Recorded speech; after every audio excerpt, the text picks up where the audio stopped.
Yeah.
चाणूरमर्दनम् Devaki परमानन्दम् कृष्णं वन्दे जगद्गुरु कृष्णं वन्दे जगद्गुरुम् पांडुरंगा करू प्रथम नमन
पावन झालो चराचरी मी कणा कुसरी काहीच नेने बोलतो वचने अति भाविक एका जनार्दनी तुमचा दास ज्याची आस पुरवावी विठ्ठल विठ्ठल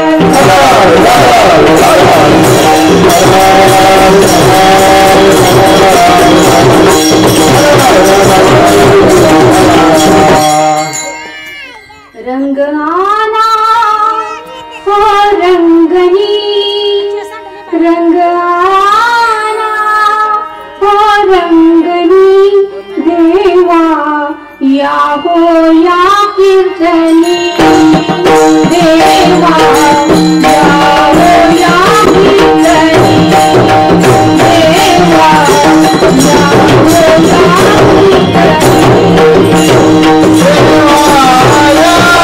या कीर्तनी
वेदेषु केलिया स्मरण सकल विद्यांचे अधिकरण तेची वंदू श्री चरण श्री गुरूंचे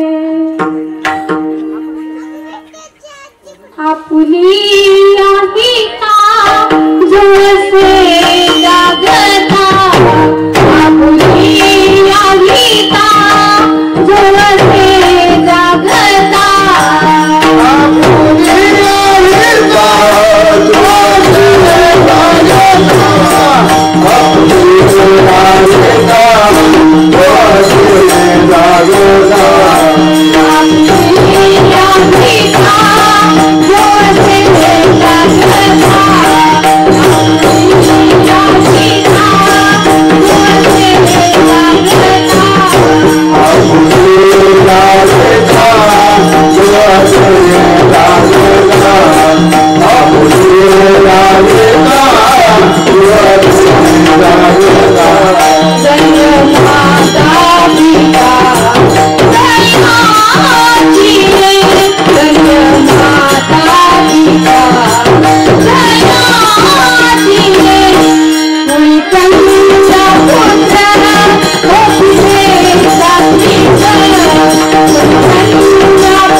ज्ञान आणि वैराग्य यांचा संगम असणारे जगद्गुरु तुकोबराय महाराष्ट्र भूषण पाचवा वेद आपण ज्यांच्या अभंगांना म्हणतो अशा जगद्गुरूंचा तुकोबरायांचा अभंग आजच्या कीर्तन सेवेसाठी निवडलेला आहे. विठ्ठल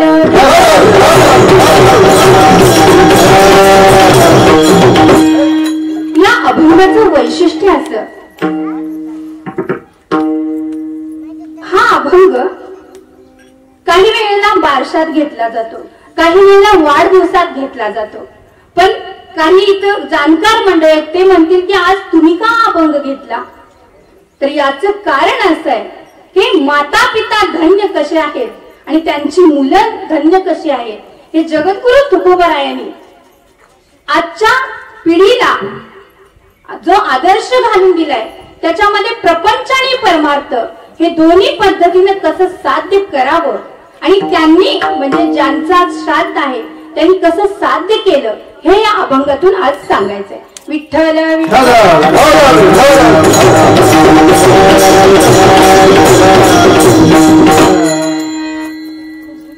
वारकरी संप्रदायाच्या नियमानुसार या अभंगाचा थोडा परिहार देणं इथं अपेक्षित आहे. आजची ही सेवा तुम्हा सर्वांच्या कृपाशीर्वादानं माझे आई वडीलच माझे गुरु आहेत. जसं आज आई वडिलांचाच इथं दोघांचंही श्राद्ध आहे. असं बऱ्याच वेळेला असं होतं की आईचं जरी असतं नाहीतर वडिलांचं जरी असतं, पण आज इथं दोघांचंही श्राद्ध आहे. त्यामुळे त्या श्राद्धानिमित्त आपण ही कीर्तन सेवा घेतलेली आहे. तर त्यासाठी पंढरीश पांडुरंग परमात्मा माझी ज्ञानेश्वर माऊली माझे आई वडील हेच माझे गुरु आहेत.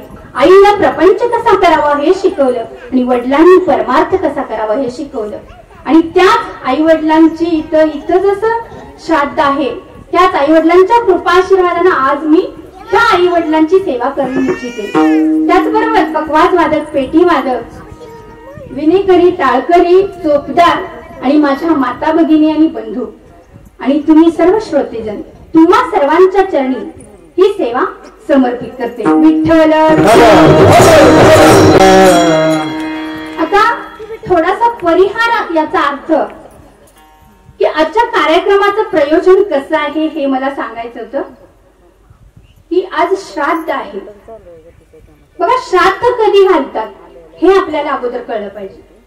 भाऊबंदकी घालते म्हणून श्राद्ध करायचं, शेजारी करतात म्हणून श्राद्ध करायचं का ते समजून घेऊन श्राद्ध करायचं हे आपण ठरवायचं. बघा, श्राद्ध हे का केलं जातं, शास्त्रशुद्ध पद्धतीनं हे का केलं जातं, हे आपण समजून घेणं गरजेचं आहे. माझा आवाज तिथपर्यंत पोहोचतोय? बघा, 16 संस्कार माणसाच्या जीवनात असतात. मनुष्य जन्माला येण्यापूर्वी 9 महिने 9 दिवस अगोदर आईच्या उदरात जेव्हा बाळ असतं तेव्हापासून संस्कार हे मनुष्य जीवनावर चालू असतात. माझ्या माता भगिनींना माहित आहे की आपण 7व्या महिन्यात जो संस्कार करतो त्याला काय म्हणतो आपण? डोहाळ जेवण म्हणतो, होय की नाही? तो एक संस्कार आहे. बाळ जन्माला आल्यानंतर 12व्या दिवशी त्याचं नाव ठेवलं जातं, तो एक नामकरण संस्कार आहे. जावळ काढलं जातं, तो एक संस्कार आहे. मुंज केली जाते, तो एक संस्कार आहे. जेव्हा ज्ञान घेण्यासाठी गुरुग्रही जेव्हा मुलंही जातात तेव्हा जो संस्कार केला जातो त्याला मुंज म्हणतात, तो एक संस्कार आहे. त्याबरोबर विवाह हा संस्कार आहे. विवाहानंतरची प्रक्रिया तो वेगळा संस्कार आहे. म्हणजे प्रत्येक माणसावर हे संस्कार असे 16 संस्कार होत असतात. पहिल्यांदा, मग त्यानंतर मनुष्य जिवंत असताना हे 16 संस्कार केले जातात. पण मरणोत्तर जे संस्कार केले जातात त्याच्यामध्ये श्राद्ध येतं. मग हे श्राद्ध कधी असतं? 16 संस्कार हे जेव्हा होतात त्यापैकी माणसाच्या मृत्यूनंतर, बघा लक्ष देऊन ऐका, दशविधी क्रिया आपण करतो. 10व्या दिवशी जी क्रिया केली जाते, त्यानंतर 13वं केलं जातं आणि त्यानंतर वर्षानं मग श्राद्ध केलं जातं. मरणोत्तर ज्या क्रिया आहेत ह्या 3 आहेत. मरणानंतरच्या क्रिया त्यामध्ये दशविधी क्रिया ही पहिली मरणोत्तर, दुसरी 13वा आणि तिसरं म्हणजे श्राद्ध.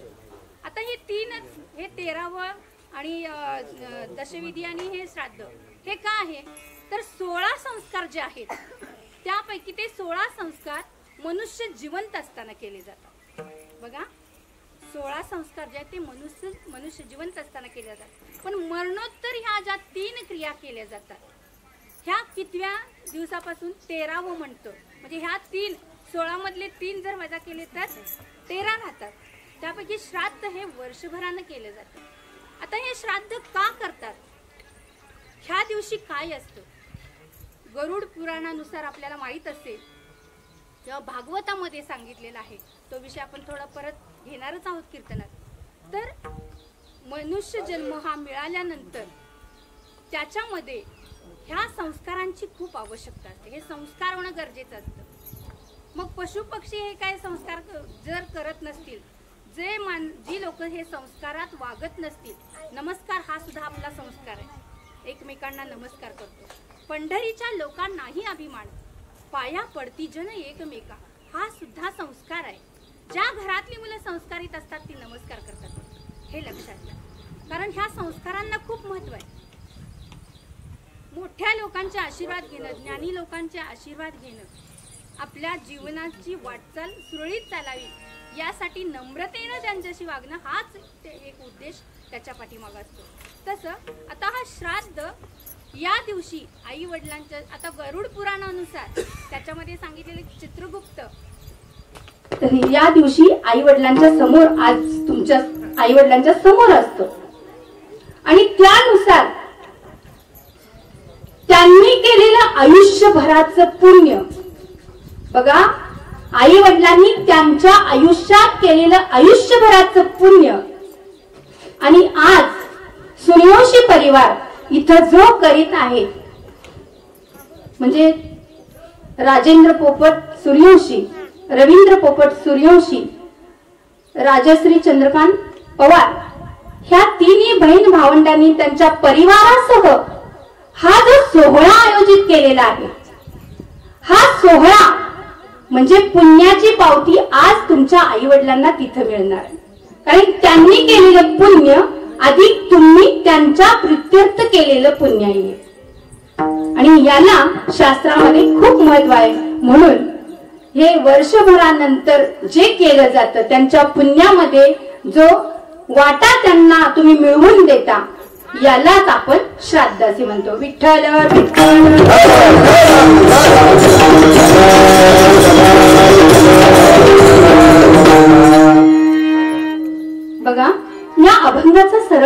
अर्थ असा आहे, आपुलिया हितात जो असे जागतात. जे आई वडील आपलं हित करण्याकडे जागे असतात, म्हणजे आपलं हित कशात आहे, ज्या आई वडिलांना कळतं ते आई वडील धन्य आहेत म्हणतात. मग ते धन्य आहेत कशावरून ओळखायचं, तर त्यांची मुलं कुळी कन्या पुत्र जे सात्विक जन्माला येतात. जी मुलं सात्विक जन्माला येतात त्यांचा आनंद त्या आई वडिलांनाच वाटतो असं नाही, तर प्रत्यक्ष देवाला सुद्धा त्याचा आनंद वाटत असतो. मग ही मुलं सात्विक आहे ते ओळखायचं कशावरून, तर गीता आणि भागवत हे जगामध्ये 2 श्रेष्ठ ग्रंथ आहेत. आणि या गीता आणि भागवत या 2 ग्रंथांचा जे अभ्यास करतात, जे त्याचं स्मरण करतात, त्याच्यातला योग जो आत्मसात करतात, अशी मुलं सात्विक असतात. म्हणून गीता भागवत करीत श्रवण, आणि एवढं श्रवण करून चालत नाही, तर अखंड चिंतन विठोबाचे, कधी कधी नाही तर अखंड चिंतन करतात. म्हणून जगद्गुरु तुकोबाराय शेवटी या अभंगाच्या शेवटी म्हणतात, तुका म्हणे मुळात घडो त्यांची सेवा. अशा आई वडिलांची आणि अशा मुलांची सेवा माझ्याकडून घडू दे, याच्या इतकं दैव दुसरं कोणतंच मोठं नाही. विठ्ठल विठ्ठल.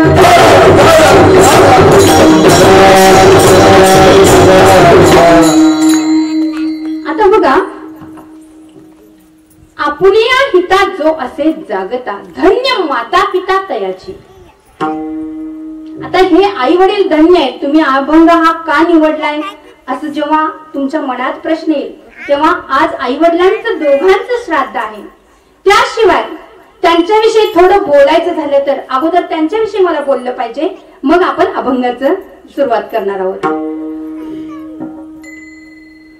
इंदुताई पोपट सूर्यवंशी, पोपट रामचंद्र सूर्यवंशी, असं यांच्याशी आमचा संबंध, आम्हा पती पत्नींचा संबंध त्यांच्याशी आला तो म्हणजे 18-19 वर्षापूर्वी.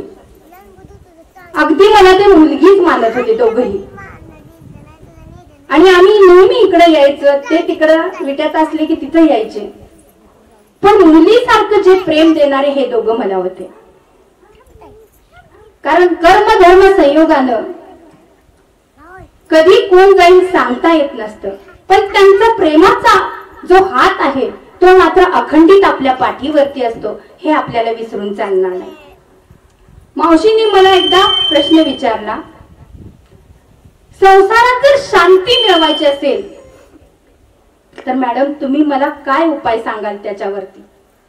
बघा, मला शांती मिळण्यासाठी संसारात काय उपाय सांगाल, त्याच्यावर मी एकच मावशींना सांगितलं. मी त्यांना, आईंना त्या म्हटलं, फक्त तुम्ही रोज हरिपाठ आणि ज्ञानेश्वरी वाचा. माझ्या ह्या एका शब्दावरती त्यांनी ज्ञानेश्वरीचं पारायण केलं. रोज हरिपाठ वाचत होत्या आणि ज्ञानेश्वरीची समाप्तीसाठी भजनाला आम्हाला इथं बोलवलं होतं. त्या म्हणजे खरं तर हा आत्मा साधा सोपा नाही, हे कुणाच्याही भाग्यात नसतं. धन्य कोण माता पिता आहेत हे मला इथं सांगायचंय. आपल्या हिताला जागणारे हे माता पिता आहेत. कारण माऊलींची एक ओळी खूप सुंदर आहे ज्ञानेश्वरी. मरणी जयाजे आठवे तो तेची गती ते पावे, म्हणून सदा स्मरावे मातेची तुवा. हे कशासाठी करायचं, भगवद्गीतेत ज्ञानेश्वरीत सांगितलंय आपल्याला. मरणाच्या वेळेला व्यक्तीला जे आठवतं तो त्या जन्माला जातो. बघा, कशासाठी हे अखंड करायचं, शेवटचा दिस गोड व्हावा यासाठी केला होता अट्टास. जगद्गुरु तुकोबराय सांगतात, शेवटचा दिस गोड व्हावा. आयुष्यभर परमार्थ करायचा, ते शेवटचा दिवस गोड होण्यासाठी.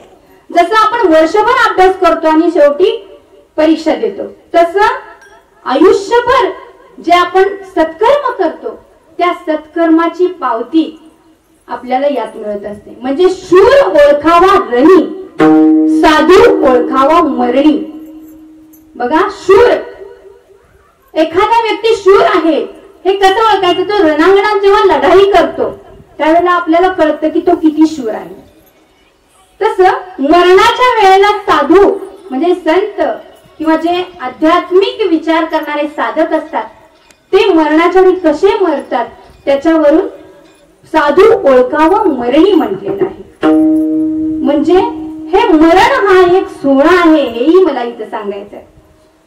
आजच्या दिवशी डोळ्यातून पाणी का काढायचं नाही. मी आल्या आल्या ताईंना म्हटलं की आज डोळ्यातून पाणी नाही काढायचं.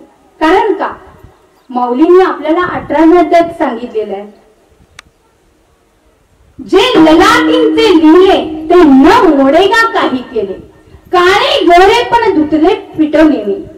जे बाळावरती आपलं लिहिलेलं असतं, जे प्रारब्ध आहे किंवा जे नशीब आपण म्हणतो आपल्या शब्दात, जे जिथपर्यंत आहे तिथपर्यंतच. आपल्या भाषेत जर म्हणायचं झालं तर जितनी चावी भरी है रामने उतना ही चलेगा खिलवना. त्यांना जितकं आपल्यात भरलेलं आहे तेवढंच आपण चालणार आहे. मग तुम्ही असो, मी असो किंवा ते असो.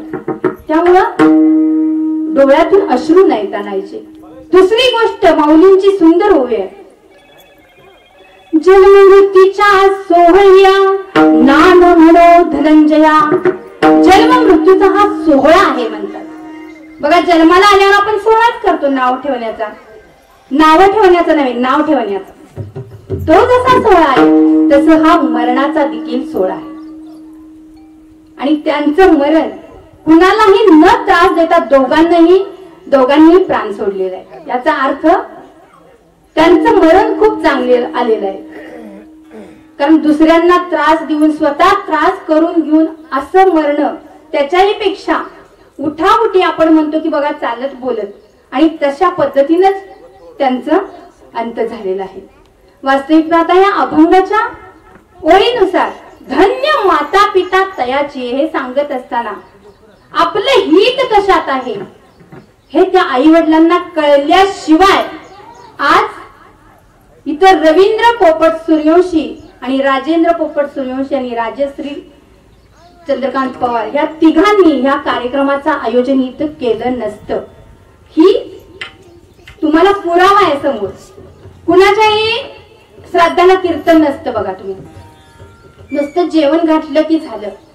ते श्राद्ध सुद्धा करायला काही मुलं तयार नसतात. पण तुम्ही भाग्यवान आहात की अशा आई वडिलाच्या पोटी जन्माला आला आहात. आणि ते आई वडील सुद्धा भाग्यवान आहेत की तुमच्यासारखी मुलं त्यांना मिळाली आहेत. म्हणून आपल्या हितात जो असे जागता धन्य माता पिता तयाची. तुम्ही त्यांच्या कर्माला जागताय हे कर्म करून कीर्तनाचं. कीर्तनाचंच का म्हटले मी, कीर्तन चांग होय अंग हरिरूप. हे कीर्तन कसं आहे तर का चांगलं आहे, हरिरूपच आपण होत असतो. कीर्तनाचे नि नटनाचे नाशिले व्यवसाय प्रायश्चित्ताचे, जे नामचे नाही पापाचे ऐसे केले. आपल्याकडून एखादं नकळत जरी एखादं पाप घडले असेल तर ते ह्या कीर्तनाच्या माध्यमातून नष्ट होतं. नाद ब्रह्म आणि शब्द ब्रह्म ह्या दोन्हीचा मेळ म्हणजे कीर्तन असतं. लक्षात घ्या, नाद ब्रह्म आणि शब्द ब्रह्म. आणि हा आवाज जिथपर्यंत ह्या कीर्तनाचा नाद जिथपर्यंत जातो तेवढी जागा ही नादानं ह्या आवाजानं पवित्र होत असते. आजपासून तुमच्या जीवनात होणारा सकारात्मक बदल हा तुम्हाला या कुटुंबियांना जाणवेल. कारण का या जाग्याची महिमा गोकुळ उतरले रामा. आज इथं श्राद्धाचं वातावरण नाहीच का तुम्हाला कुणाला वाटतंय हे श्राद्धाचं वातावरण वाटत नाही, कारण सप्त्यात कीर्तन आहे असं वाटतं इथं. कारण का त्यांचं पुण्य आहे ते. आणि हे पुण्य घडवण्यासाठी मनुष्य जन्म मिळावा लागतो. पुनर्वित्तम पुनर्मित्रम पुनर्भार्या पुनर्मही एतत् सर्व पुनर्नभ्यम न शरीर पुन्हा पुन्हा. बघा हे हित जाणण्यासाठी काय केलं पाहिजे. पुनर्वित्तम, एकदा गेलेली संपत्ती आपल्याला पुन्हा मिळू शकते. पुनर्मित्र, एखादा मित्र तुम्हाला सोडून गेला तर पुन्हा मिळू शकतो. पुनर्भार्या, पत्नी सोडून गेली तर पुन्हा मिळू शकते. जमीन तुमची गेली तर पुन्हा मिळते. एतत् सर्व पुनर्लभ्यम, हे सगळं काही पुन्हा पुन्हा लाभतं, पण न शरीर पुन्हा पुन्हा. नरदेह दुर्लभ जाना, नरदेह दुर्लभ जाना.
महाराजांनी खूप छान प्रमाण दिलं. नरदेह हा दुर्लभ आहे.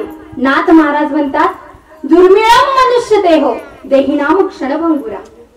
अगोदर मनुष्य जन्म हा दुर्मिळ आहे, त्यात क्षणभंगुर आहे, कधी जाईल सांगता येत नाही. आपण म्हणतो की पाण्याच्या बुडबुड्यासारखा माणसाचा देह आहे. हा देह कधी जाईल सांगता येत नाही, दुर्लभ आहे.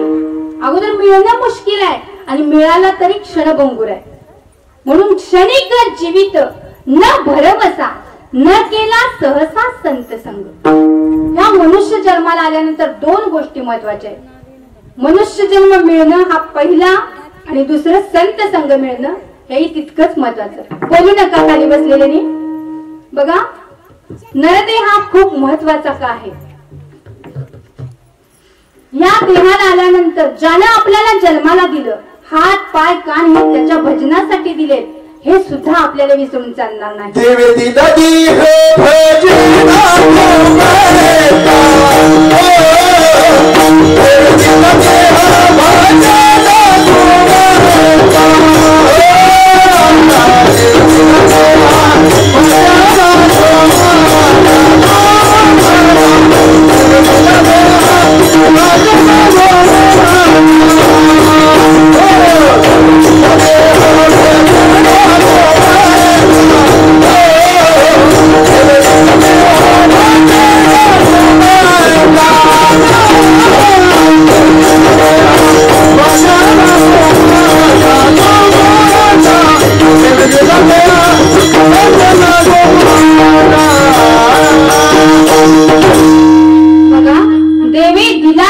भजना गो म्हणता, पण आपण सगळ्यांनी भोजना गो. पण बरेच जण म्हणतात कशाला भजन पूजन एवढ्या लवकर पाहिजे. अहो आपल्याला क्षणाचा भरवसा नाही. एखाद्या आई वडीलच म्हणतात त्याचं खायचं प्यायचं वय, कशाला त्याला एवढ्या लवकर नादाला लावता मॅडम.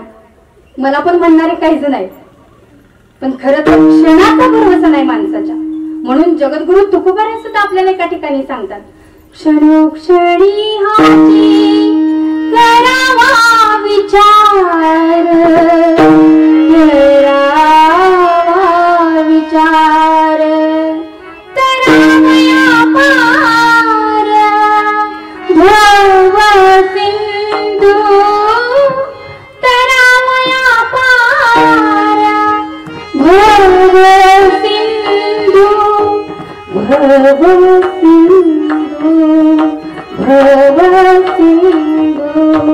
नाशिवंत देहा जाणार सकळ, जाणार सकळ, जाणार. आयुष्य खातो काळ सावधान, सावध झालं पाहिजे आपण. हे आयुष्य कधी संपेल सांगता येत नाही. नाशिवंत देह जाणार सकळ. आता क्षणोक्षणी याची करावा विचार. एक उदाहरण छोटस रामायणातलं सांगतो. माणूस जितकं क्षणोक्षणाला विचार करत नाही या देहाचा, तितकं कुणी केला रामायण काळात हे तुम्हाला सांगतो. एक छोटस उदाहरण आहे. राक्षस कुळातला मारीच मामा. बघा प्रभू रामचंद्राची पत्नी सीता हिला पकडण्यासाठी, हरिण होण्यासाठी प्रत्यक्ष रावण हा मारीच मामाचा भाचा होता. आणि तो मारीच मामाला म्हणाला, मामा तुम्हाला हरण व्हावं लागेल. बघा लक्ष देऊन ऐका, मामा तुम्हाला हरण व्हावं लागेल. तेव्हा मामा म्हणाले, मी हरिण होऊ शकत नाही, कारण हरिण जर झालं तर प्रभू रामचंद्र सारखा महात्मा तो मला मारल्याशिवाय राहणार नाही. मग हा भाचा जो होता तो रावण त्याला खाली पाडला आणि त्याच्या छातीवर बसला आणि नरड्याला अशी तलवार लावली. बोला मामा तुम्ही हरिण होणार आहे का मरणार आहे माझ्या हातून? तेव्हा क्षणात मारीच मामाने विचार केला. बघा क्षणात विचार, क्षणोक्षणी हाची करावा विचार यासाठी सांगते.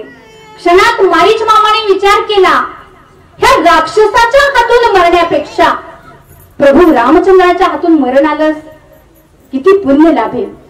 म्हणून क्षणात मामा म्हटले, मी हरिण व्हायला तयार आहे. म्हणजे क्षणाचा किती विचार महत्वाचा आहे. म्हणून धन मिळवावं कणाकणानं. बघा खूप जुनी म्हण आहे, धन मिळवावं कणाकणानं, ज्ञान मिळवावं क्षणाक्षणानं. प्रत्येक क्षणाक्षणानं ज्ञान मिळवावं, इतकं त्या क्षणाला महत्व आहे. म्हणून मनुष्य देहाला इतकं महत्व आहे की आपल्या हितात जो असे जागता धन्य माता पिता तयाची. त्याचे आई वडील धन्य आहेत. कधी तर याचा विचार केला तर आपल्या हितात जो असे, आपलं हित कशात आहे हे जर आई वडिलांना कळलं तर मुलं सुद्धा हे आज कार्य करतात, हे आपल्याला दिसून येतं. करावे देवाचे चिंतन. बघा हित कुठलं आहे तर देवाचं चिंतन करणं हे हित आहे. म्हणून जगद्गुरु तुकोबाराय अभंगाच्या पहिल्या ओळीत म्हणतात,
मुलं सात्विक होतात त्या कुळाचा, त्या मुलांचा, त्या आई वडिलांचा आनंद प्रत्यक्ष भगवंताला होतो.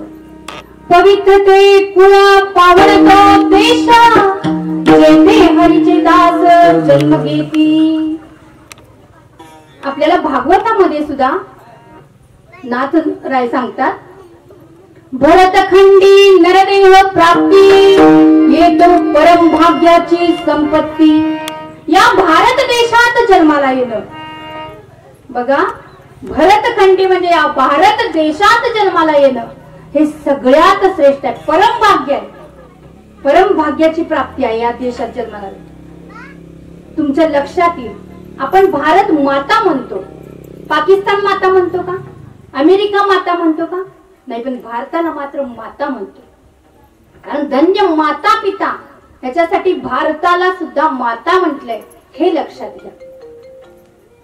का भारताला माता म्हटलंय हेही सांगते. अमेरिका जगाची तिजोरी आहे.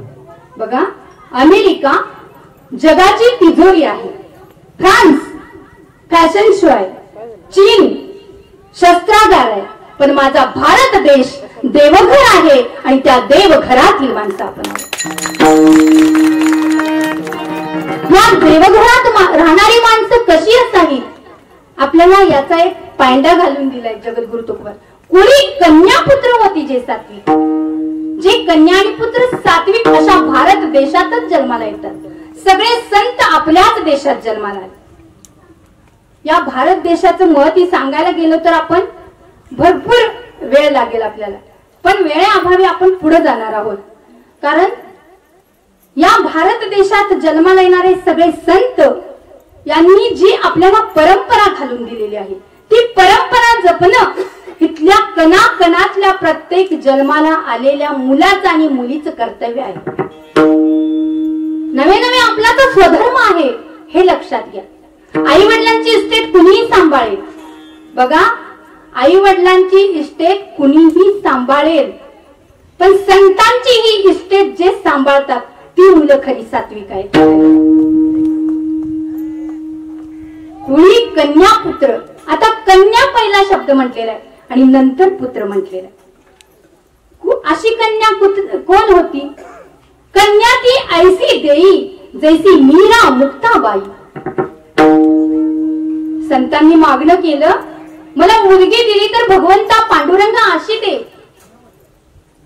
जगद्गुरु तुकोबारायांच्या आई आणि त्यांचे वडील बोल्लोबा जेव्हा पंढरीश परमात्म्याला भेटण्यासाठी गेले, त्यावेळेला त्यांच्या वडिलांनी पांडुरंगाकडे मागणं केलं होतं, आईनं पांडुरंगाकडे मागणं केलं होतं, हे भगवंता पांडुरंग, आम्हाला जर मुलगी दिलीस तर कशी दे?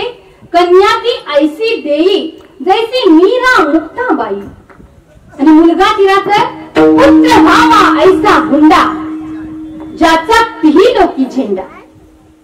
मुलगा दिला तर असा दे की 3 लोकात त्याचा झेंडा लागला पाहिजे, म्हणजेच परमार्थ करणारा मुलगा झाला पाहिजे. मग मुलगी अशी कोण होती? मीराच का म्हटलेला आहे?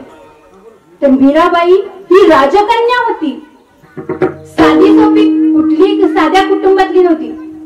आपण म्हणतो आम्ही घरंदाज घराण्यातले, आम्हाला काय भजनाची गरज नाही. बऱ्याच महिला माझ्या माता भगिनी म्हणणाऱ्या आहेत, आम्ही राजघराण्यातले आहोत, आम्ही मोठ्या घराण्यातले आहोत. भक्तीसाठी घरानं कोणतं हे महत्वाचं नाही.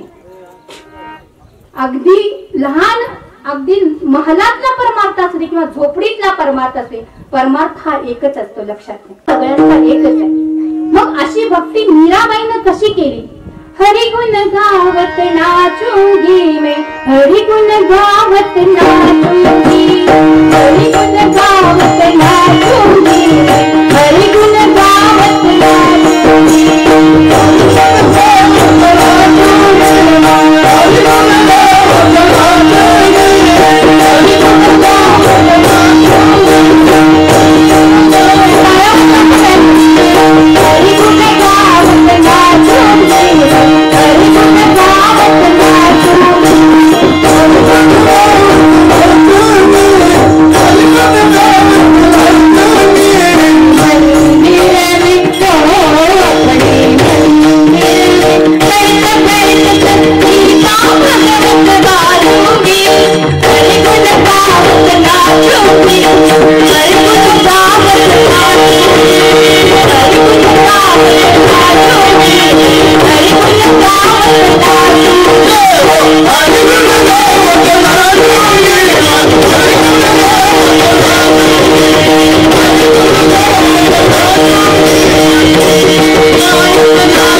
गावत नाचूंगी, मैं हरि गुण गावत नाचूंगी, अपने मंदिर में बैठ बैठ कर गीता भागवत वाचूंगी. गीता आणि भागवत हे ग्रंथ वाचेन असं मीराबाई म्हणाल्या. म्हणून पुढे कन्या म्हटलेला आहे, परत पुत्र म्हटलेला आहे. जगद्गुरु तुकोबाराय, नामदेव महाराज, ज्ञानेश्वर माऊली हे पुत्रच आहेत ह्या भारत मातेचे. हे सुद्धा सात्विक आहेत. म्हणूनच आपल्याला हा मार्ग सापडलेला आहे. पुढे कन्या पुत्र होती जे सात्विक, तयाचा हरिक, त्यांचा आनंद फक्त आई वडिलांनाच वाटतो असं नाही, तर प्रत्यक्ष तयाचा हरिक वाटे देवा, प्रत्यक्ष देवाला त्याचा आनंद वाटतो. अशा या सात्विक मुलं आहेत. हे कशावरून ओळखायचं? सात्विक आहार, सात्विक विचार, सात्विक संस्कार याच्यावरून आपल्याला ती मुलं सात्विक आहेत हे ओळखता येतं. समजा एखादा मुलगा आपल्या समोरून धष्टपुष्ट तेजस्वी दिसायला छान असा जर दिसला तर प्रत्येक आई वडिलांना वाटतं की आपलाही मुलगा असाच असावा, प्रभू रामचंद्रासारखा असावा. मग तो मुलगा, तसा मुलगा जन्माला येण्यासाठी 4 पुण्य एकत्र यावी लागतात. खूप सुंदर असं सुभाषित आहे बघा. सुशीलो मातृपुण्येन पितृपुण्येन चतुरता, सुशीलो मातृपुण्येन पितृपुण्येन चतुरता, उदारमूष पुण्येन आत्मपुण्येन सभाग्यता, उदारमूष पुण्येन आत्मपुण्येन सभाग्यता. असा सात्विक मुलगा, कुलवान मुलगा, शीलवान मुलगा कसा जन्माला येतो? सुशीलो मुलगा किंवा मुलगी जर शीलवान असेल तर ते आईचं पुण्य. इथं माता पिता सगळेजण बसलेले आहेत. लक्षात घ्या, आपण कुठे बसतो हे प्रत्येकाने आपापलं आत्मपरीक्षण करायचं. आपण आणि आपली मुलं त्याचं आत्मपरीक्षण करण्यासाठी मी हा श्लोक घेतलेला आहे. कारण आजचं श्राद्ध हे आई वडिलांचं श्राद्ध आहे. आणि विशेष म्हणजे इथं अजून एक मला सांगायचंय की आज माझ्या कीर्तन साथीला सुद्धा माता पिता असणारेच आहेत. असा योगायोग कधी होत नाही की महिला पण आणि पुरुष पण. पण आज असा योगायोग आलाय की माता आणि पिता असणारे कीर्तन साथीला संतजन आहेत माझ्या. म्हणून आजचा हा दुग्ध शर्करा योग म्हणायला काही हरकत नाही.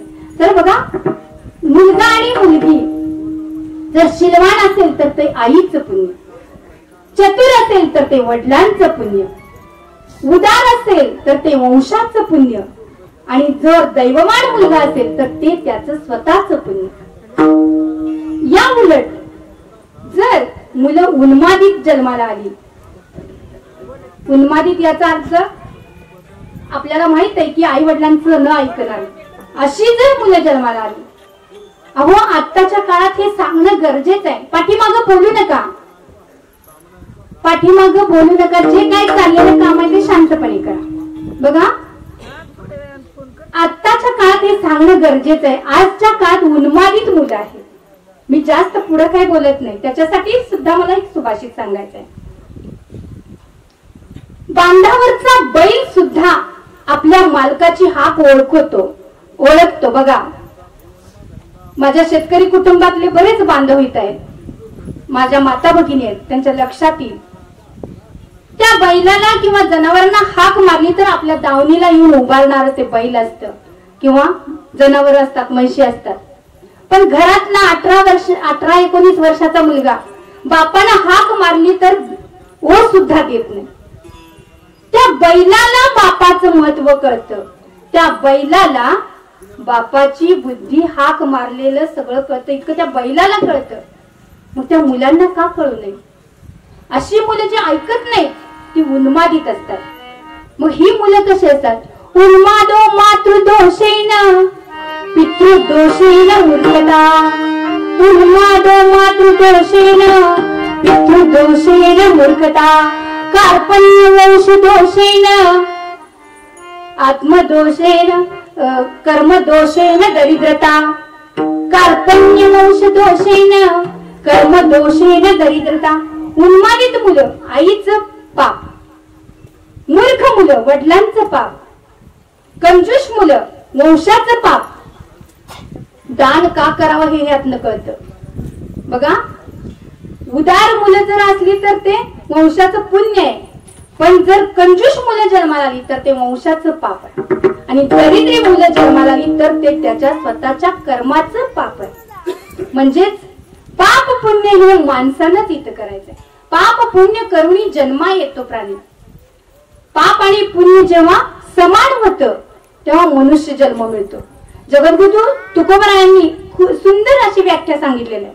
पाप कशाला म्हणायचं आणि पुण्य कशाला म्हणायचं, एक सोपी आणि साधी व्याख्या सगळ्यांनी लक्षात घ्या. सगळ्यांनी लक्ष देऊ नये का. पाप कशाला म्हणायचं, पाप ते परपीडा, दुसऱ्याला त्रास देणं हे पाप आहे. पुण्य ते पर उपकार आणि दुसऱ्यावर उपकार करणं हे पुण्य आहे. म्हणून कुळी कन्या पुत्र होती जे सात्विक, दयाचा हरिक वाटे देवा अभंगाचं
पुत्र.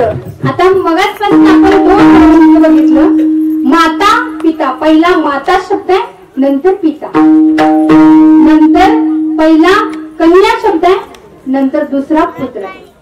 म्हणजे स्त्रीला का महत्व दिलंय. माझे माऊली सुद्धा सांगतात, या रे लहान थोर याती नारी शब्द. मग आईलाच महत्व का, आईलाच पहिल्यांदा महत्व का. जगाचा मालक जो परमात्मा आहे त्याला सुद्धा आईचा अवतार घ्यावा. म्हणजे ब्रह्मदेवाचे दोन भाग झाले, प्रकृती आणि पुरुष. हे जेव्हा दोन भाग झाले तेव्हा या जगाची उत्पत्ती झाली. म्हणजे माता झाल्याशिवाय जगाची उत्पत्ती होऊ शकली नाही. त्यामुळे जगात माता पहिला शब्द आहे हे लक्षात घ्या. दुसरी गोष्ट, आई ही माताच का म्हटले हे मला सांगायचंय. आई ही प्रत्येक मुलाची 9 महिने अगोदर ओळखीची असते. 9 महिने 9 दिवस वडिलांच्या पेक्षा आई ही पहिल्यांदा ओळखीची असते. कारण ती 9 महिने 9 दिवस त्या बाळाची वाट पाहत त्याला वाढवत असते. त्याच्यासाठी तिनं आपलं रक्त, हाड, मांस या सगळ्याचा त्याग त्या बाळासाठी केलेला असतो.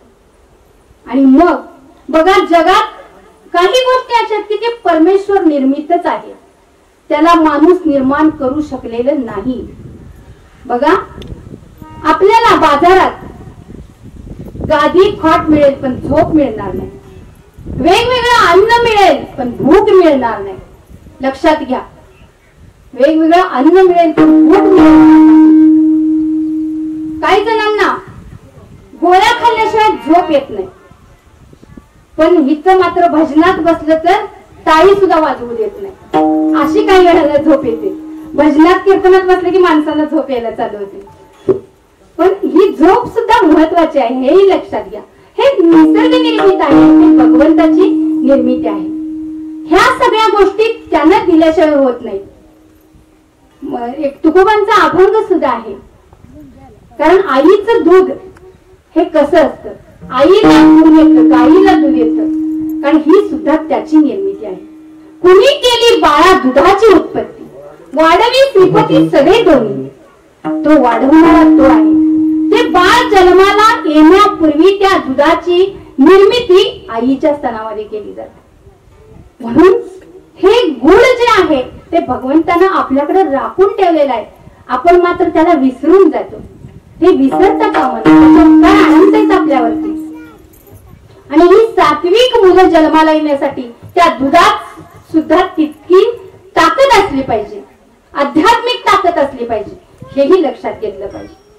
इथं ज्या माता बसलेल्या आहेत, भगिनी बसलेल्या आहेत, त्यांना मी एकच सांगेन की आपलं बाळ जेव्हा पोटात असतं तेव्हा तरी संस्कार कराच, पण घरात असताना सुद्धा त्या मुलांच्यावर संस्कार केले पाहिजे. हे आई वडिलांचं, मोठ्या माणसांचं ऐकायला शिकलं पाहिजे. अनेक मुलं इथं सांगायचं, आज ही आपण श्राद्धाचं कीर्तन करतो. खऱ्या अर्थानं इंदुताई पोपट सूर्यवंशी, पोपट रामचंद्र सूर्यवंशी ह्या पती पत्नींना आपण खऱ्या अर्थानं श्रद्धांजली कशी व्हायची, खरी श्रद्धांजली कोणती, तर इथं जेवढी माझ्या समोर लोक बसले त्या सगळ्यांनी आपले आई वडील जर आपल्यापासून दूर असले तर त्यांना आपल्या जवळ घ्या. त्यांच्यावरचे उपकार कधी विसरू नका. तुम्ही जे कर्म करता, जैसे कर्म केले तसे भोगा आले. तुम्ही जसं कर्म करता तसं आपल्याला भोगायला येतं. कारण आपण जे काही करतो ते आपली मुलं आचरण करत असतात आणि पुन्हा आपल्याला सुद्धा तेच करावं लागतं.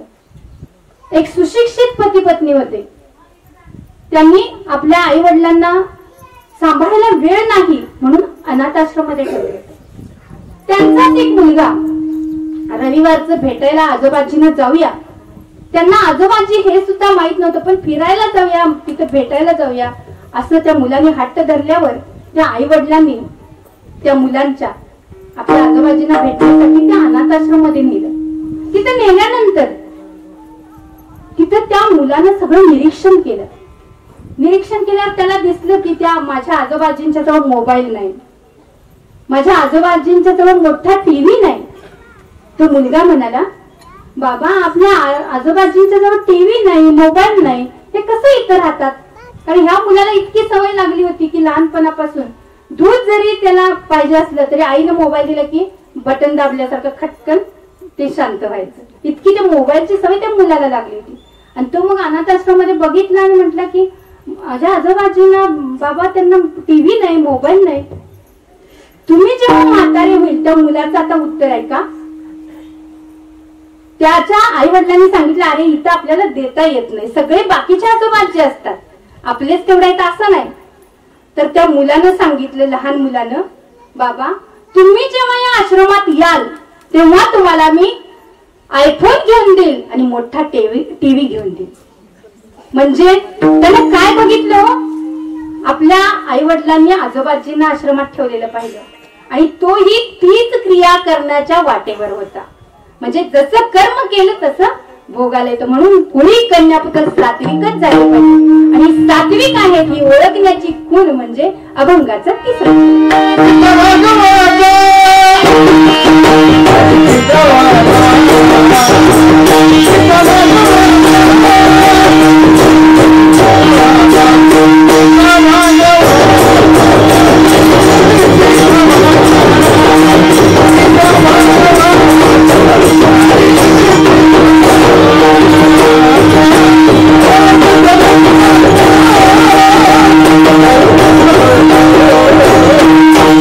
Thank you.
सात्विक असतात तेव्हाच ती कीर्तन भजन प्रवचन ऐकतात. आजकाल मुलांना भजन कशाला म्हणायचं कीर्तन कशाला म्हणायचं हेच माहित नाही आणि त्याची लाज वाटते.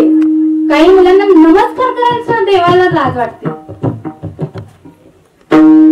त्यांना असं वाटतं की माझं फ्रेंड सर्कल मला काय म्हणेल, पण त्यांना असं कधी वाटत नाही की मी जर त्या भगवंताकडे नाही गेलो तो भगवंत काय म्हणेल, असं कधी वाटत नाही. आज गणपती बसवले जातात, आपल्या प्रत्येकाच्या घरी आज गणपती आहे, गावागावात गणपती आहे, पण तिथे कुठली गाणी लावावी हे सुद्धा लक्षात घेतलं जात नाही. जे मोठी लोक आहेत, जे ज्ञानी लोक आहेत, जे वयस्कर लोक आहेत त्यांचं मार्गदर्शन घ्यावं आणि तरुणांनी पुढाकार घ्यावा, पण त्यांच्या मार्गदर्शनाखाली करावं. त्यांना आवडत नाही ते तिथे गाणी लावू नये आणि मोठ्या लोकांनी मार्गदर्शन करावं की तिथे सात्विक गाणी, भगवंताची गाणी, भक्तीचा त्यांच्यामध्ये आनंद निर्माण झाला पाहिजे अशा पद्धतीची गाणी लावली पाहिजे. कारण नाथराय म्हणतात त्याची एक मर्यादा, कीर्तन मर्यादा आहे संतांच्या घरची, जेणेकरून मूर्ती ठसावी श्रीहरीची. या कीर्तनामध्ये किंवा जे काही भगवंताचं आपण नामस्मरण करतो किंवा गणपती बसवणं असू दे किंवा दुर्गा देवी बसवणं असू दे, याच्यामध्ये भक्तीचं अंतरंग लोकांच्या पर्यंत पोहोचण्याचं काम केलं पाहिजे. तर गीता भागवत हेच दोन ग्रंथ का म्हटलेलं आहे? जगात गीता आणि भागवत यासारखे दोन ग्रंथ जगात श्रेष्ठ आहेत. कारण वारकरी संप्रदायानं मूळ, जे वारकरी संप्रदायाचे मूळ आहेत ते भगवान शंकर आहेत. हरुमणे नेनिजे देवी जैसे का स्वरूप तुझे, नित्य नूतन देखिजे गीता तत्व. हरु म्हणजे शंकर. जेव्हा भगवान शंकरांनी माता पार्वती हे एकदा गीता गीता असा भगवान तप करत बसले होते, जप करत बसले होते, त्यावेळेला माता पार्वतीने विचारलं, भगवान गीता गीता जिचा जप करताय ती आहे तरी कोण? खरंच ती माझ्यापेक्षा सुंदर आहे का? खरंच ती माझ्यापेक्षा श्रेष्ठ आहे का? स्त्री सुलभ भावनेनं तिनं आपल्या पतीला प्रश्न विचारला. तेव्हा भगवान शंकर म्हणतात, हरु म्हणजे शंकर. हरु म्हणे नेहमीचे माते तू भवानी मातेला म्हणजेच पार्वती मातेला म्हणतात तू जाणून घे, देवी जैसे का स्वरूप तुझे, तुझं जसं स्वरूप नित्य नूतन आहे. जेव्हा मी कधी तुझ्याकडे बघेल तेव्हा वेगवेगळं प्रत्येक वेळेला भासतं. हे जसं तुझं स्वरूप आहे तसं ह्या गीतेचं सुद्धा स्वरूप आहे. म्हणून गीता गीता आपल्याला जगावं कसं हे शिकवते आणि भागवत मरावं कसं हे शिकवतं. बघा, अर्जुनाला जेव्हा भगवान श्रीकृष्णाने उपदेश केला तो जगण्यासाठी केला. अर्जुन म्हणजे दुसरं तिसरं कोणी नाही, आपलंच प्रतिमा आहे, आपलाच तो प्रतिनिधी आहे. अर्जुनाच्या रूपाने आपल्यालाच उपदेश केलेला आहे. म्हणून जगावं कसं हे गीता सांगते आणि मरावं कसं. परीक्षिती राजाला जेव्हा उपदेश केला तेव्हा परीक्षिती राजानं 7 दिवस हा ज्ञानयज्ञ ऐकला आणि स्वतःचा उद्धार करून घेतला. म्हणून गीता आणि भागवत हे जगात श्रेष्ठ आहे. आज ज्यांचं श्राद्ध आहे त्यांनी सुद्धा ज्ञानेश्वरी वाचली, मी मगाशी सांगितलं. खरोखर त्या पुण्यवान आत्म्या आहेत. त्यांनी दुसरं एक महत्वाचं कार्य केलंय. इंदुताई पोपट सूर्यवंशी यांनी एक महत्वाचं आणि समाज उपयोगी काम मरणोत्तर केलेलं आहे, ते म्हणजे नेत्रदान. त्यांनी स्वतःचे डोळे दान केलेले आहेत. त्याच्यासाठी त्यांच्या कुटुंबासाठी आणि त्यांच्यासाठी जोरात टाळ्या झाल्या पाहिजे. नेत्रदान हे त्यांनी केलेलं आहे. यासाठी कबीरांचा एक सुंदर दोहा त्यांच्यासाठी आहे. जो शाम का दर्शन किया करे, जो शाम का दर्शन किया करे, है शीश जो प्रभु चरण में वंदन किया करे. बेकार वो मुख है जो रहे व्यर्थ बातों में, बेकार वो मुख है जो रहे व्यर्थ बातों में, मुख वो है जो हरि नाम का सुमिरन किया करे। हीरे मोती से नहीं है शोभा हाथ की, है हाथ जो भगवान का वंदन किया करे। मर कर भी अमर नाम है उस जीव का जगन, प्रभु प्रेम में बलिदान जो जीवन किया करे, जीवन किया करे, जीवन किया करे। खरं तर त्यांनी बलिदान केलेलं आहे, आपल्या डोळ्यांचं हा जग बघण्यासाठी दान केलेलं आहे आणि हे सगळ्यात महान कार्य केलेलं। म्हणून अशी मुलं अशा आई वडिलांच्या पोटी आलेली ही मुलं आहेत आणि ती सात्विक आहेत, म्हणूनच आज त्यांनी कीर्तनाची ही सेवा ठेवलेली आहे। मुलं सात्विक असतात तेच हे कार्य करू शकतात। गीता भागवत करीती श्रवण, सात्विक मुलं कशी असतात एक छोटस उदाहरण देतो। एक मुलगा बघा, सगळ्यांनी लक्ष देऊन ऐका, सात्विक मुलं कशी असतात। जगामध्ये वारकरी संप्रदाय हा जगात श्रेष्ठ आहे। हे मी का सांगते, हे वाक्य का सांगितलं, मी स्वतः अनुभवलेलं आहे। माझी 4थी पिढी वारकऱ्याची आहे। मी अगदी लहानपणापासून हे वारकरी संप्रदाय काय आहे जगत आणि जपत आलेले आहे। आज जे तुम्ही सगळेजण ऐकायला बसलेले ही त्या संतांची कृपा आहे। लाखोनं जरी इस्टेट असणारा जरी एखादा श्रीमंत असला तो सुद्धा आम्हाला नमस्कार करतो। ही ताकद आमची नाही तर ह्या गीता आणि भागवत या ग्रंथांची आहे। आज आम्ही जे काही तुमच्या समोर बोलतो हे भांडवल त्यांचं आहे, कारण हे आम्ही फक्त निमित्त मात्र असतो, पण तुमच्या समोर हे देण्यासाठी त्यांनी दिलेलं आहे, संतांनी ज्ञानोबा तुकोबा यांनी दिलेलं आहे। म्हणून या महाराष्ट्रामध्ये ज्ञानोबा तुकोबा आणि शिवबा यांच्या या महाराष्ट्रामध्ये आपण जन्माला आलेलो आहोत याचं भान ठेवून प्रत्येकाने या ग्रंथांचं आचरण केलं पाहिजे। कारण वारकरी संप्रदायाचं मंत्र आहे राम कृष्ण हरी। रामाचं आचरण करा, कृष्णाचा विचार घ्यावा आणि हरीचा उच्चार करावा, म्हणून राम कृष्ण हरी हा वारकरी संप्रदायाचा मंत्र आहे। कारण एक छोटंसं उदाहरण मी सांगणार आहे। एक वारकरी असतो, वारकऱ्याचा मुलगा असतो, एक राजकन्या असते। ती राजकन्या म्हणते की माझ्या मताप्रमाणे जो कोणी मोजेल त्यालाच मी वरमाला घालेन। आता लक्ष देऊन ऐका, माझ्या मताप्रमाणे 20 पर्यंत फक्त अंक मोजायचे आहेत। ती राजकन्या सगळीकडे दौंडी दिली जाते। बरेच जण संस्कृत मध्ये, हिंदी मध्ये, मराठी मध्ये 20 पर्यंत मोजतात, पण त्यांना तुरुंगात जावं लागतं। पण लक्ष देऊन ऐका, त्या राजकन्याच्या मतानुसार नाही झाल्यास तुरुंगात जावं लागतं, पण जर राजकन्याच्या मतानुसार झालं तर ती राजकन्या त्याला वरमाला घालणार असते। मग एक वारकऱ्याचा मुलगा असाच रस्त्याने जात असतो, त्याला ती दौंडी दिलेली कानावर ऐकू येते की राजकन्याच्या मताप्रमाणे 20 पर्यंत मोजायचं आहे। म्हटल्यानंतर तो वारकरी म्हणतो, तिथं जातो, त्या सेवकाला म्हणतो मी 20 पर्यंत मोजलं तरी चालेल का? तिथला सेवक सांगतो तुम्हाला 20 पर्यंत मोजता येत असेल तरच आत या, आणि राजकन्याच्या मताप्रमाणे नाही झालं तर तुम्हाला तुरुंगात जावं लागेल। ठीक आहे म्हणतो तो, आणि मग त्याला आत बोलवलं जातं। एका आसनावर राजकन्या बसते, एका आसनावर तो वारकऱ्याचा मुलगा बसतो, आणि ती सांगते की माझ्या मताप्रमाणे तू मला 20 पर्यंत मोजून दाखवायचं। आता इथं बसलेल्या सगळ्यांनी 20 पर्यंत जे मोजणार आहे ते लक्ष देऊन ऐकायचं। जे इथं मुलं आहेत, माता भगिनी आहेत, त्या सगळ्यांनी ऐकायचं, कारण मी 20 पर्यंत कुणालाही विचारणार, लक्षात घ्या। त्यामुळे लक्ष देऊन ऐका। 1 ब्रह्म, 2 ब्रह्म आणि माया, 3 सत्वगुण, रजोगुण, तमोगुण, 4 वेद, अथर्ववेद, यजुर्वेद, सामवेद।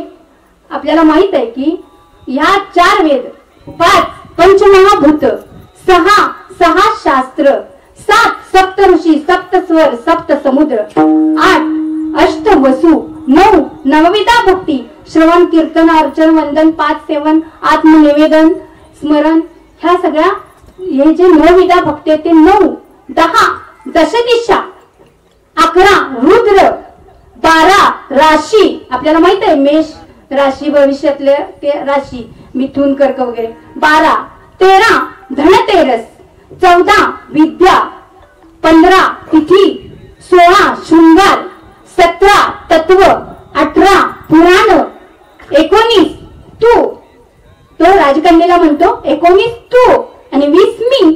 झालं का नाही 20 पर्यंत? कुणाकुणाच्या लक्षात आलं सांगा 20 पर्यंत मोजलेलं? ह्यासाठी वारकऱ्याचीच मुलं व्हावं लागतं आणि तर वारकऱ्याच्याच मुलांना हे माहिती असतं. हे आम्ही शाळेत शिकू शकत नाही. आम्ही शिक्षक जरी असलो तरी शाळेत हे सांगू शकत नाही. मॅडम घरी जावा म्हणतील शाळेत असलं शिकवायला लागल्यावर, कारण ते इथंच बोलता येतं. नाहीतर शाळेत हे सांगाल ब्रह्म आणि माया तुम्ही घरी बघा म्हणणार. म्हणजे वारकऱ्याची मुलं झाल्यानंतर काय करतायत? दुसरं महत्वाचं, वारकरी का व्हायचं? तुम्ही म्हणणार सारखं वारकरी वारकरी सांगताय, जगात श्रेष्ठ आहे असं सांगताय. आपल्या शब्दात सांगते की वारकरी संप्रदाय हा जगात श्रेष्ठ आहे. कारण आता कारण लक्ष देऊ नाही का? गुन्हा झाल्यानंतर तिथं पोलीस येतात. बघा, एखाद्या ठिकाणी गुन्हा झाल्यानंतर तिथं पोलीस येतात. म्हणून सरकार हे फक्त 2% काम करतं. पण माझा वारकरी संप्रदाय 98% समाजाचं काम करतो. कारण गुन्हा होऊच नये याची काळजी घेणारा फक्त आणि फक्त वारकरी संप्रदाय. त्यामुळे वारकऱ्याचा मुलगा कधी गुन्हा करणार नाही हेही लक्षात घ्या. म्हणून वारकरी संप्रदाय जगात श्रेष्ठ आहे. म्हणून गीता भागवत करीती श्रवण, अखंड चिंतन विठोबाचे. आणि या अशी जी सेवा करणारे आहेत, माता पिता, कन्यापुत्र आणि गीता भागवत वाचणारे आहेत, जे अखंड सदा नामघोष करू हरिकथा, कधी कधी नव्हे तर सदोदित नामस्मरण करणारे अशी जी लोक आहेत, अशांचा हरिक तुकोबा म्हणतात शेवटच्या चरणामध्ये, तुका म्हणे माझं घडो त्यांची सेवा, अशांची सेवा घडवी म्हणतात. कारण तुका म्हणे माझं घडो त्यांची सेवा, तरी माझ्या दैवा पार नाही. कारण यांची सेवा जर मला घडली याच्या इतकं दुसरं कोणतंही दैव नाही. अरे आता मी मगाशीच म्हंटल की शिवरायांचा ह्या महाराष्ट्र आहे. आज आपण कीर्तन का करतो तर शिवाजी महाराज झाले नसते तर आज आपण कीर्तन केलं नसतं. कारण त्या काळात जगद्गुरु तुकोबाराय हे त्यांचे गुरु होते. आपण म्हणतो दादोजी कोंडदेव, पण जगद्गुरु तुकोबाराय हे त्यांचे गुरु होते, हे लक्षात घ्या. कारण जगद्गुरु तुकोबारायांनी शिवाजी महाराजांचा एक थोडासा छोटासा गुण होता तो त्यांनी दूर केला, अवगुण म्हणा तर. आणि त्यावेळेला जेव्हा राजे एका मंदिराचा जीर्णोद्धार करायचं काम चालू होतं, बघा शिवाजी राजांच्या गडावरती एका मंदिराचा जीर्णोद्धार करायचं काम चालू होतं. त्यावेळेला त्या मंदिराचा जीर्णोद्धार करण्यासाठी त्यांनी तुकोबांना बोलवलेलं होतं. आणि तुकोबांच्या हस्ते ती जीर्णोद्धार करत असताना तिथं गेल्यानंतर शिवबा म्हणाले, आपल्या तुकोबांना गडावर उभा राहून म्हणाले, ही जी सगळी प्रजा जी दिसते त्या प्रजेला मी काहीही कमी पडू देत नाही. मी हा शब्द जेव्हा आमच्या शिवबाच्या तोंडातून ऐकला तेव्हा तुकोबांनी लक्षात घेतलं की माझ्या या जाणत्या राजाजवळ एवढा सुद्धा मीचा कण नसला पाहिजे, असं माझ्या शिवबांच्या विषयी तुकोबांना वाटलं. आणि तुकोबांनी सांगितलं, तिथल्या सेवकाकरवी एक दगड आणायला सांगितलं. लक्ष देऊ नाही का? एक दगड आणायला सांगितलं आणि तो दगड सेवकाला फोडायला सांगितलं. तो दगड फोडल्यानंतर त्यातून एक बेडूक टनकन उडी मारून बाहेर पडलं. तेव्हा जगद्गुरु तुकोबाराय शिवबाला म्हणाले, राजे यालाही आपणच अन्न पाणी घातलं का? तेव्हा राजांच्या लक्षात आलं, राज्य व्हावे ही स्त्रीची इच्छा. आणि तेव्हापासून आमचे शिवबा राजे राज्य व्हावे ही स्त्रीची इच्छा असं म्हणू लागले. म्हणजे थोडासा जरी अहंकार असला तरी हा संतांनी दूर केलेला आहे. आणि याचं प्रमाण तुकोबारांचा अभंग आहे, हे मी मनाचं सांगत नाही. पाषाणा माझी पैसला गरगुरा, तया लागी जीवन कोण घाली. या पाषाणामध्ये जो दगड बसलेला आहे त्याला अन्नपाणी कुणी घातलं? त्या भगवंताशिवाय जगवणारा कुणीही नाही. म्हणून आपण कितीही महान झालो, कितीही श्रेष्ठ झालो, तर आमच्या राजाला, शिवबाला आणि या संतांना कधीही विसरू नका. वास्तविक पाहता प्रत्येकाने आपल्या आई वडिलांची सेवा करणं. कारण ना तीरथ में ना मुहूर्त में मैं तो तेरे विश्वास में. मग विश्वास कुठं पाहिजे? कबीरांचा एक सुंदर दोहा आहे, कर्म तेरा अच्छा हो, लक्षात देऊ नाही का? कर्म तेरा अच्छा हो तो किस्मत तेरी दासी है. कर्म तेरा अच्छा हो तो किस्मत तेरी दासी है. नियत तेरी अच्छी हो तो घर में ही मथुरा काशी है. घर में ही मथुरा काशी. म्हणजे आई वडील हेच मथुरा आणि काशी आहेत. आई वडिलांना तुम्ही घरात ठेवून तीर्थयात्रा करत असाल तर ते चुकीचं आहे. आई वडिलांची सेवा म्हणजेच भगवंताची सेवा आहे. माणसातला देव जेव्हा आपल्याला कळेल तेव्हा मूर्तीतला देव कळेल, हे लक्षात घ्या. म्हणून जगद्गुरु तुकोबरायांच्या अभंगानुसार जगद्गुरु तुकोबराय शेवटी म्हणतात, तुका म्हणे मज घडो त्यांची सेवा, तरी माझ्या दैवा पार नाही. अभंगाचा शेवटचा, तुका म्हणे मज घडो त्यांची सेवा, तुका म्हणे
हा सत्याचा सोहळा, मी मगाशी सांगितलं की सोहळा आहे हा.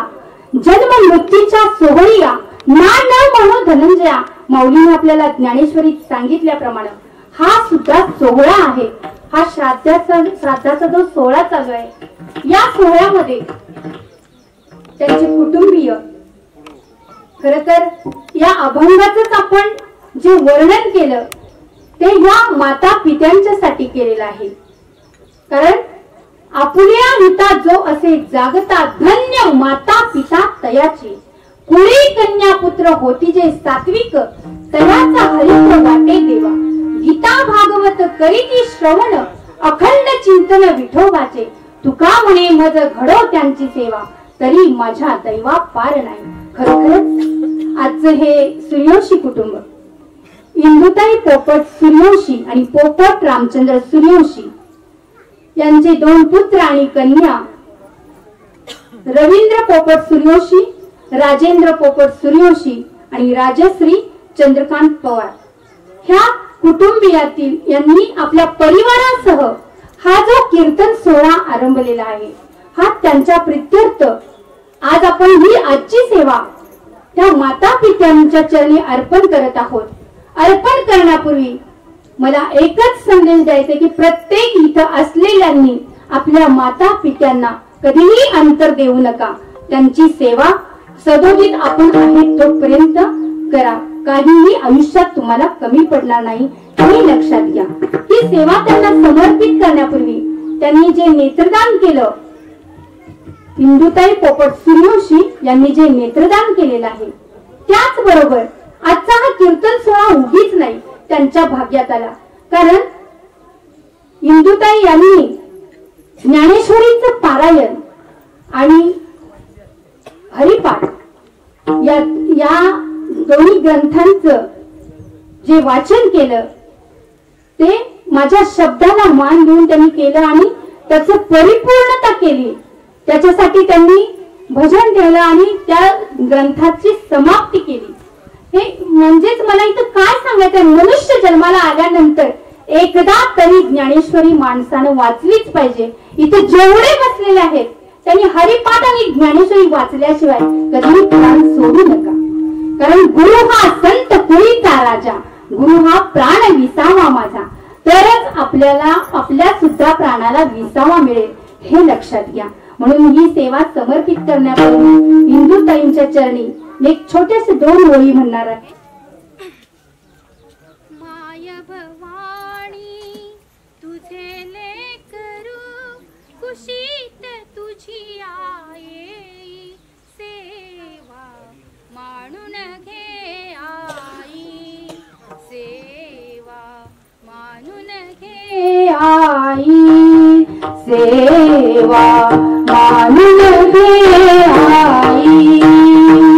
माय भवानी तुझे लेकरू कुशीत तुझी आई सेवा मानून घे आई सेवा मानून घे आई सेवा मानून घे आई. धन्यवाद. इथं बसलेल्या सर्व श्रोते मंडळींना,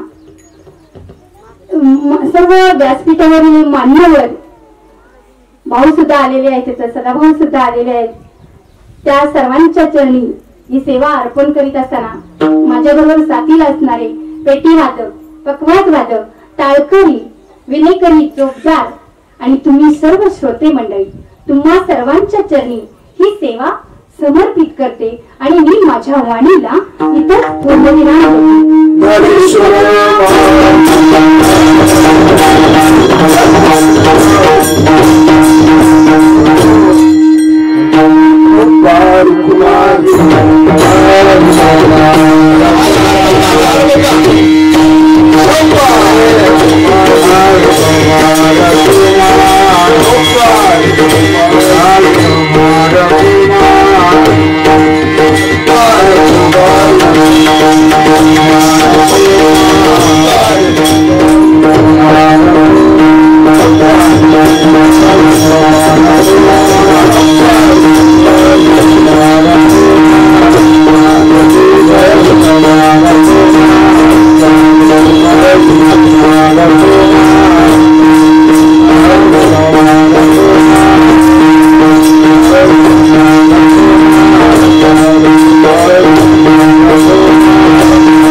कुटुंबातील सर्वांनी प्रतिमे बशी राहा. आरती घ्या आणि फुलाचा अभंग होईल, पुंडलिका होईल. कृपया सर्वांना नम्रतेची विनंती.